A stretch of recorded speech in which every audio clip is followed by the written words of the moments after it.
नमस्कार।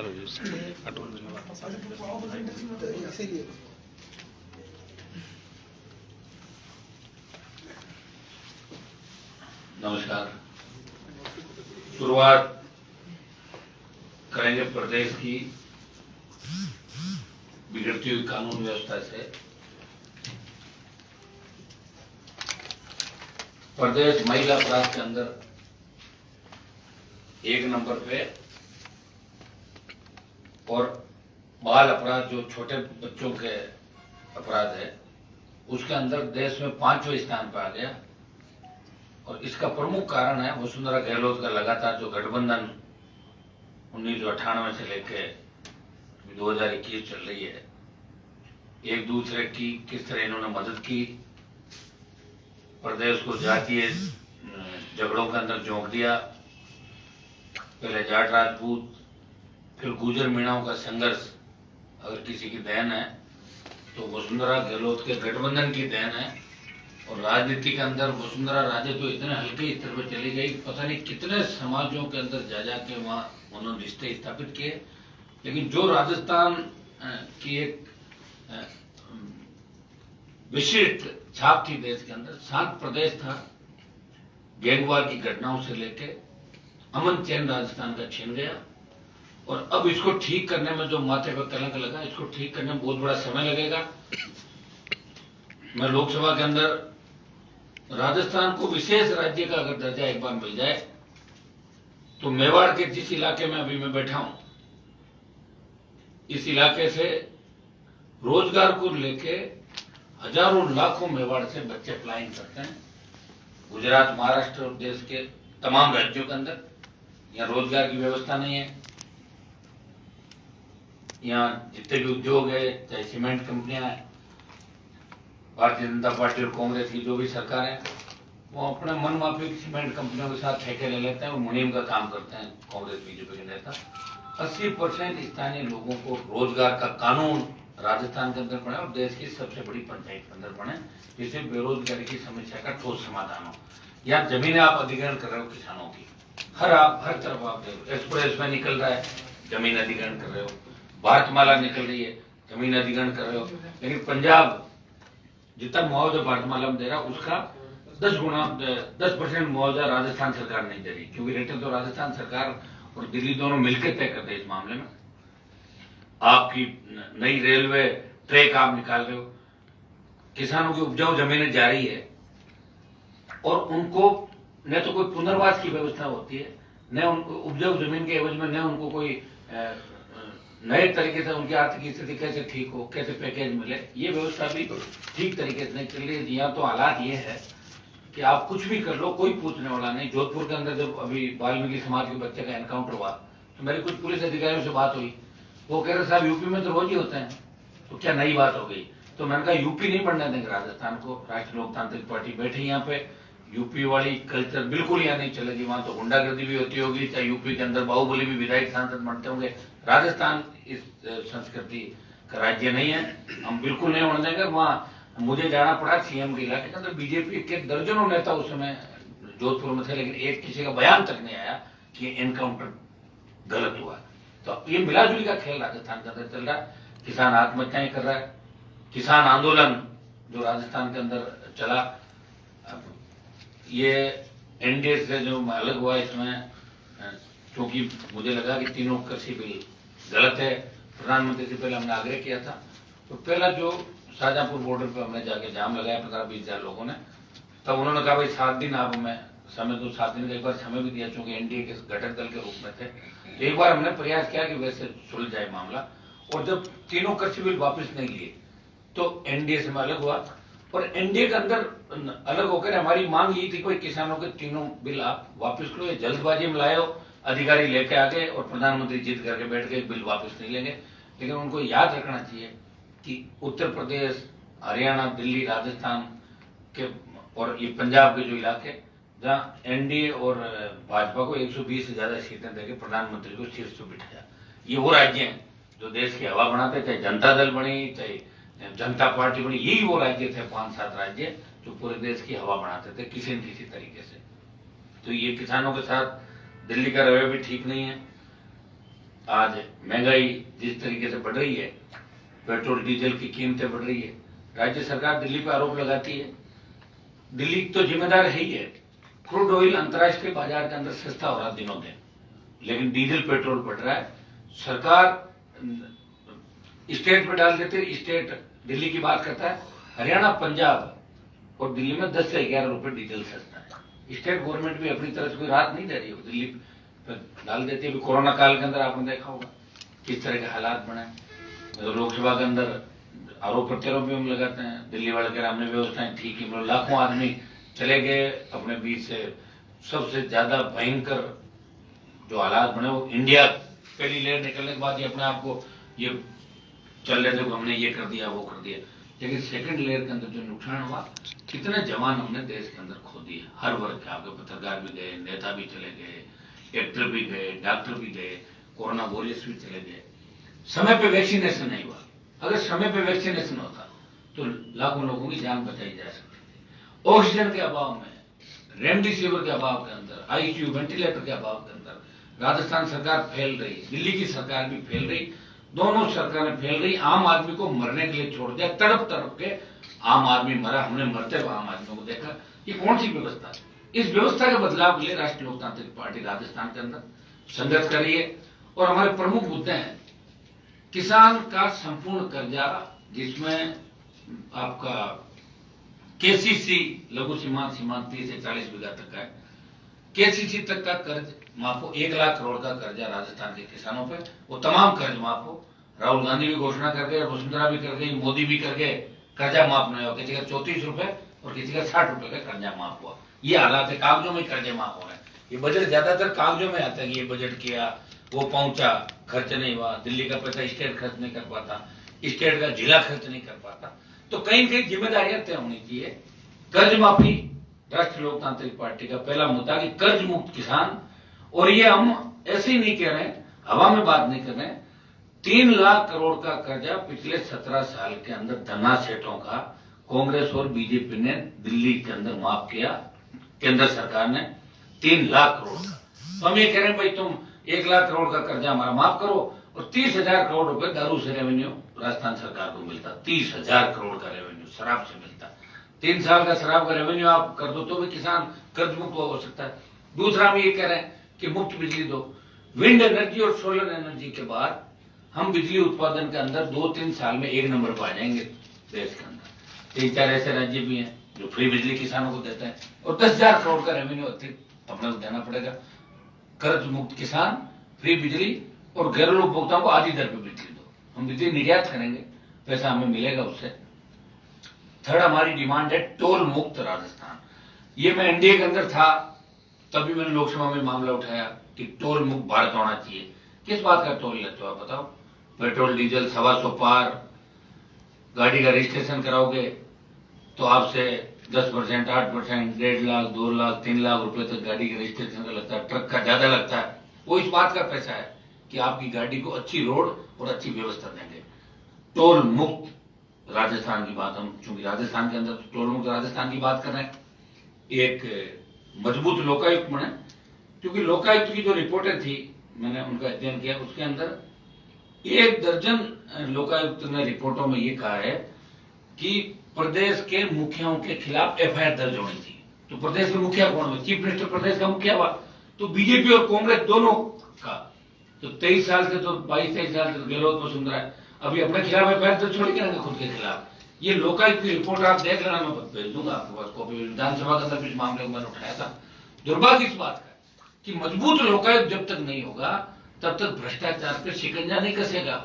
आजकल अधिकारी नेता ये सब क्या करते हैं भाई? नेताओं को आप हाथ डालती नहीं, ऐसी भी अधिकारियों पर डालती है तो अधिकारी बहाल हो जाते हैं। 6 महीने अगर जेल में भी रहा तो एक आप पॉलिसी ये बनाओ कि जो जेल चला गया अधिकारी, चाहे कलेक्टर, एसपी, डीवाईएसपी, एसडीएम या कोई भी जेल चला गया, जब तक उसको बहाल मत करो, जब तक उसको फील्ड पोस्टिंग मत दो, जब तक उसके केस का निस्तारण नहीं हो, उसका दाग तो धुलाई नहीं। और आप भ्रष्टाचारी को एसपी भेज रहे हो, आईजी भेज रहे हो, प्रमोशन कर रहे हो। आज मैं एक अखबार के अंदर पढ़ रहा था कि किस तरह रेप के जिसपे आरोप है उसको शायद डीवाईएसपी बना दिया। आज एक जगह छपा था किसी लड़के का रेप का आरोपी है और 2 जांच में सही पाया गया, फिर भी उसको डीवाईएसपी परेड दीक्षांत परेड में शामिल है। तो ये किस और जा रहा मामला? इसके लिए कौन बचाएगा मुझे बताओ? लोकतंत्र का चौथा स्तंभ मीडिया है। हमारे जैसे नए लोग हैं जो लड़ाई लड़ रहे हैं, कोशिश कर रहे हैं। कांग्रेस बीजेपी के लोग ये भी कहते हैं तीसरा मोर्चा कभी बना ही नहीं बन सकता। चैलेंज है हमारे लिए, जिस तरह नई चीज कोई आती है तो उसको एक चैलेंज होता है नई चीज के स्थापित होने में। तो राष्ट्रीय लोकतांत्रिक पार्टी इस राजस्थान में व्यवस्था परिवर्तन की लड़ाई लड़ रही है और व्यवस्था परिवर्तन की लड़ाई में समय जरूर लगेगा, लेकिन राजस्थान का जवान अब उसने ठान लिया है कि हमें बदलाव करना। राजस्थान के अंदर हर भर्ती, आरपीएससी का चेयरमैन जब हुआ करता था बीजेपी राज में, वो मामला आपके अखबारों के अंदर आया, उसके बाद विधानसभा में उठाया था, उसको जेल में भी डाला आरपीएससी के चेयरमैन को, जो अपने बेटे के अंक बढ़ा रहा था। आरपीएससी के मेंबर्स में भ्रष्टाचार का आरोप लगे। पिछले 15 साल के अंदर आरपीएससी के कितने चेयरमैन थे जिन्होंने अपने रिश्तेदारों को आरएस आरपीएस बना के पेपरों को दे दिए? तो इनकी जांचें कौन करेगा? स्टेट गवर्नमेंट तो जांच कराएगी नहीं। अब जैसे रीट के अंदर कितनी गिरफ्तारियां हो गई, आपका पटवारी का पेपर आउट हो गया, जेएन का पेपर आउट हो गया, एसआई का पेपर आउट हो गया, एडीडीसी का आउट हो गया, आरपीएससी का आउट हुए और कर्मचारी चयन आयोग का आउट हुए। और सरकार के मंत्री और अधिकारी ये जवाब देते हैं कि सीबीआई का दुरुपयोग हो सकता है, इसलिए दिल्ली को जांच देगा नहीं और हम आराम से लूटमार करेंगे और ये करेंगे। तो इसमें मेरा हाईकोर्ट से भी निवेदन करता हूं मैं कि हाईकोर्ट स्वतः संज्ञान लेके ऐसे मामलों को सीबीआई को ट्रांसफर कर सकता है। ये राजस्थान उच्च न्यायालय से हमारा निवेदन है कि ऐसे मामलों में राजस्थान उच्च न्यायालय को भी, जब मीडिया इसको छाप रहा है, बड़े आंदोलन सड़कों पर हो रहे हैं, उसके बाद स्टेट गवर्नमेंट भेज नहीं रही, तो एक रास्ता बचता कोर्ट। तो कोर्ट को ऐसे मामले में संज्ञान लेके ये मामला हाईकोर्ट को ट्रांसफर करने चाहिए, क्योंकि ये बड़े जितनी भी भर्तियां इस कांग्रेस राज के अंदर हुई, चाहे बीजेपी राज के अंदर वसुंधरा के समय पीएमटी को रद्द किया था, आरपीसी का चेयरमैन पकड़ा गया था, बहुत सारी मैंने आपको कहा कुल मिला के मिलाजुली का खेल राजस्थान के अंदर है। एक किस्सा आपको बताना चाहूंगा, शांति धारीवाल और जीएस संधू का, जिस मामले में जीएस संधू जेल के अंदर है, उनको बताओ कितना बढ़िया उस पद से नवाजा गया, मुकदमा विड्रॉ कर लिया उनका। और धारीवाल जी के लिए लोकसभा में कटारिया जी ने कहा था कि मैं शांति धारीवाल को गिरफ्तार कराऊंगा। मेरा सवाल था, उनको गुलाब जी बोले कि धारीवाल भी जेल जाएगा इस मामले में, और उनको मुझे भी निकाल दिया। ये इससे बड़ा मिलाजुली का खेल क्या हो सकता राजस्थान? ये एक उदाहरण मैंने दिया। यही आपस के अंदर इस तरह की सांठगांठ इनके चली। गहलोत सिर्फ सरकार बचाने में लगे हुए, बेटे को कैसे स्थापित करें, धृतराष्ट्र हो गए। वसुंधरा भी अपने बेटे को लेकर चिंतित है, कैसे उसको मंत्रिमंडल में स्थान दिलाएं दिल्ली के अंदर, क्योंकि अगली बार तो सीट भी उनकी झालावाड़ के अंदर पार पड़ेगी नहीं, इसको लेकर भी चिंतित है। बीजेपी, फिर आप पूछना, बीजेपी बिना दूल्हे की बारात है। अब इनके पास को दूल्हा नहीं, 13-14 लोग दूल्हे बने हैं।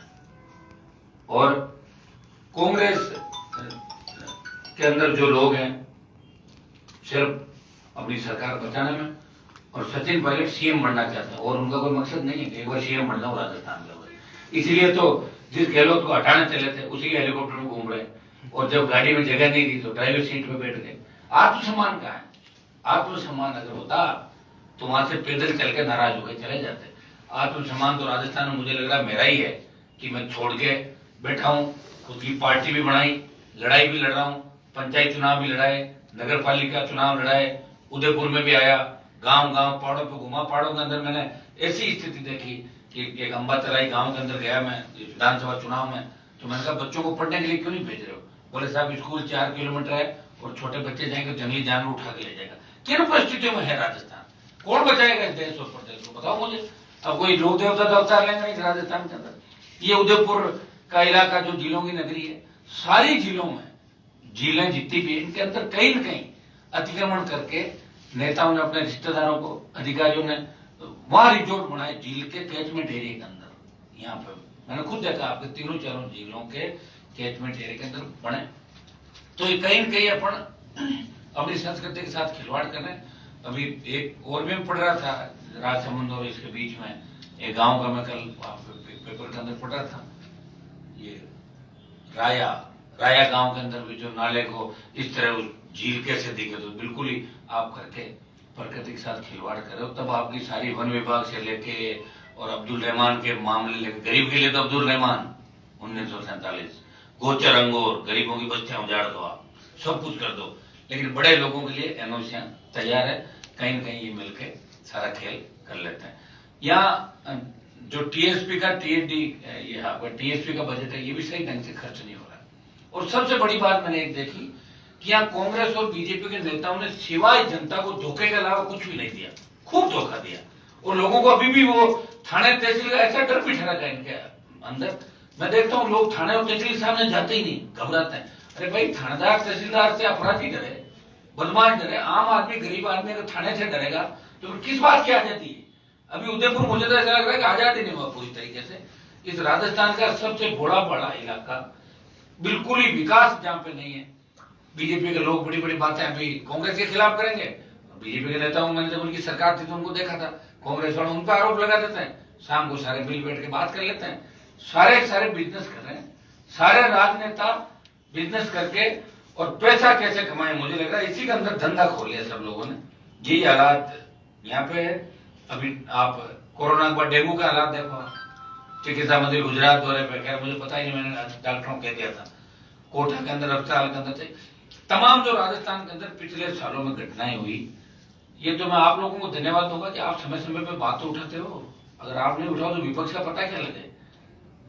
ये परिवहन मंत्री पे भ्रष्टाचार के आरोप जब प्रताप सिंह पे लगे, घोटाला हुआ परिवहन का, तब बीजेपी के अग्रणी पंक्ति में बैठने वाले नेताओं ने, उन्होंने कांग्रेस वालों से बात करी, बोला आप चिंता मत करो, अपने शाम की पार्टी वाले साथ नहीं उठाएंगे प्रताप जी का मामला। सेट हो गए। विधानसभा में सिर्फ राष्ट्रीय लोकतांत्रिक पार्टी के तीनों विधायक धरने पे बैठे, 3 दिन तक धरना दिया और सड़क पर आंदोलन किया। सीबीआई जान मेरे हाथ में तो नहीं, कोशिश की कि ऐसा नहीं लगे राजस्थान के अंदर विपक्ष नहीं। विपक्ष की भूमिका राजस्थान के अंदर राष्ट्रीय लोकतांत्रिक पार्टी निभा रही है, बीजेपी विपक्ष की भूमिका नहीं निभा रही है। एक आंदोलन भारतीय जनता पार्टी के 3 सालों में नहीं हुआ। हल्ला बोल की बात जरूर करते हैं, लेकिन 20-30 से ज्यादा इनके कार्यकर्ता नहीं होते। वो तो आपने चुनाव के अंदर देखा होगा। कल चुनाव प्रचार मुझे कोई बता रहा था कि 1,500 से 2,000 लोग कल, और फार्म भरा जब 1,500 से 2,000 लोग, वो भी पूरी ताकत लगाने के बाद होता है इनके। तो आप अंदाज लगा लो कैसे सत्ता में आएंगे। अब जवान ने मन बढ़ा लिया, राजस्थान के अंदर जवान बदलाव चाहता है, और बहुत बड़ा बदलाव आने वाले समय के अंदर राजस्थान की राजनीति के अंदर होगा। 25 से ज्यादा स्टेट में तीसरी ताकतें, थर्ड फ्रंट किसी ने प्रयास किया जब थर्ड फ्रंट हो सकता है कि हम जो मेरा प्रयास है उसमें समय लग जाए, लेकिन हनुमान बेनीवाल ने प्रयास किया, मैदान छोड़ के नहीं भागा। मेरे साथ 3-4 लोग उस समय अगर साथ रह जाते 50 सीट आ जाती, और हमने कांग्रेस को वेंटिलेटर डाल दिया था 99 पे और बीजेपी को पटक लिया था। 30 से ज्यादा निर्दलीय दूसरे दलों के लोग हम जीत के आए थे। अगर उस समय बड़े नेता जो मेरे साथ थे वो मिलकर करते तो 40 से 50 सीट हम लोग जीतते, और हमारे बिना सरकार राजस्थान में नहीं बनती। लेकिन अकेला व्यक्ति लड़ाई लड़ रहा है, ये कम बात नहीं। संघर्ष एक व्यक्ति कर रहा है, जिसके साथ राजस्थान के नौजवान किसानों का आशीर्वाद है, 36 कौम के लोग हैं, और कोरोना की वजह से जरूर हम लोगों ने भी लोगों के स्वास्थ्य के साथ खिलवाड़ नहीं हो, इसलिए बड़े आंदोलनों के भी आगाज नहीं किया। लेकिन जो चुनाव का रिजल्ट आ जाता है अभी दोनों चुनाव का, उसके बाद हम जोधपुर से एक बड़ी रैली करेंगे, जिस तरह पहले होगा रैली हमने करी थी राजस्थान के अंदर।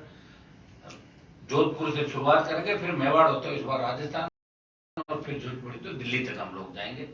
हमें इस राजस्थान को बचाना है, इसकी संस्कृति को बचाना है, नया राजस्थान बने, विकसित राजस्थान बने। चाहे मैं तो लोकसभा के अंदर ईस्टर्न कैनाल, जो 12 जिले ईस्टर्न कैनाल के, वो पेंडिंग पड़ा है दिल्ली के अंदर। इसको अगर राष्ट्रीय सिंचाई परियोजना घोषित कर दो तो 12 जिलों के अंदर सिंचाई की व्यवस्था हो सकती, बहुत बड़ा उत्पादन हो सकता है। लेकिन कौन पैरोकारी करता? कोई नहीं करता। वहां पे हमारे जैसे लोग लड़ते रहते हैं, हम है क्या, एक व्यक्ति है, एक पार्टी है। फिर भी प्रयास यहाँ भी किया, वहां भी किया। सीएम के बेटे को जब चुनाव रहा जोधपुर के अंदर गठबंधन में, तो उसके बाद मुख्यमंत्री की व्यक्तिगत जो होती है बदले की भावना से कार्रवाई नागौर के अंदर करी। वसुंधरा बदले की भावना से हमारे और हमारे कार्यकर्ताओं को परेशान राजस्थान के अंदर कर रही थी, लेकिन परवाह हनुमान बेनीवाल ने नहीं करी। और मैं आपको विश्वास दिलाता हूँ 23 के अंदर बहुत बड़ा परिवर्तन राजस्थान के अंदर होगा, जिसका आप अंदाज भी लगा सकते हैं। कांग्रेस और भारतीय जनता पार्टी में से एक दल को तीसरे नंबर पर 23 में जाना होगा। कुछ और बोल दोगे? 2 पॉइंट।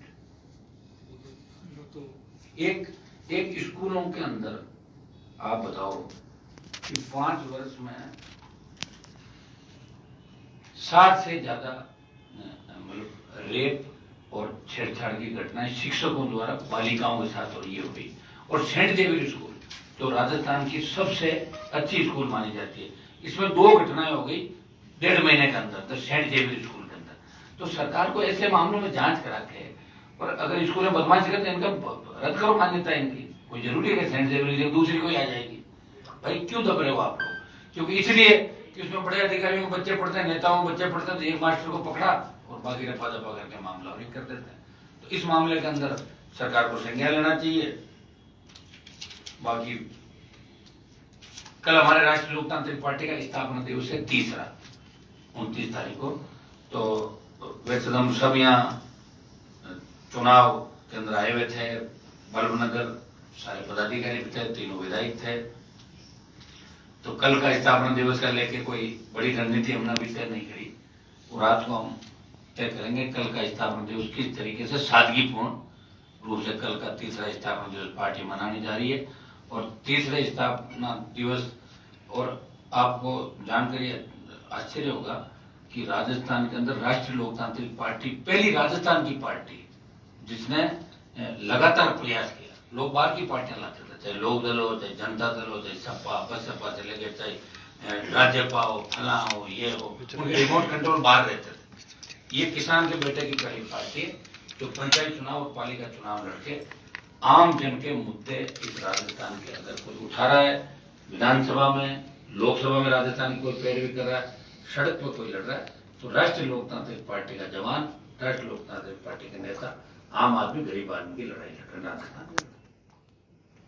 उपचुनाव को लेकर क्या स्थिति लग रही है बल्लभनगर में? बल्लभनगर चुनाव राष्ट्रीय लोकतांत्रिक पार्टी निश्चित रूप से जीतेगी। कंटेस्ट दूसरे नंबर के लिए कांग्रेस पार्टी और अन्य दलों के बीच रहेगा।